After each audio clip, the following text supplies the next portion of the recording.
অভিনৱ পন্থাৰে কুদৰতৰ কুদৰত ৰক্ষাৰ কৌশল।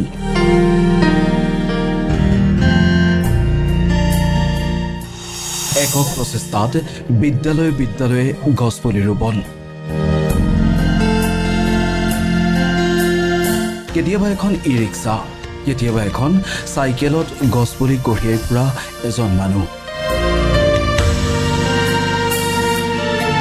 ব্যতিক্ৰমী কেশসজ্জাৰে ব্যতিক্ৰমী চিন্তাৰ মানুহজন। হয়, এয়া কুদৰত আলী। যি সময়ত এছামে বন ধ্বংসৰ অঘোষিত প্ৰতিযোগিতা চলাই আহিছে, তেনে সময়তে একাংশ লোকৰ প্ৰকৃতি সংৰক্ষণৰ বাবে যি অহোপুৰুষাৰ্থ, সেয়া নিশ্চিতভাৱে উল্লেখনীয়। কুদৰত আলী তেনে এক উৎকৃষ্ট উদাহৰণ।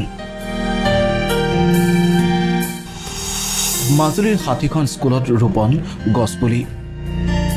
এখন জাতীয় পতাকা, প্ৰকৃতি সুৰক্ষামূলক প্লে কাৰ্ড ইত্যাদিলৈ প্ৰাকৃতিক সচেতনতাৰ পৰিচয় দিছে কুদৰত আলীয়ে।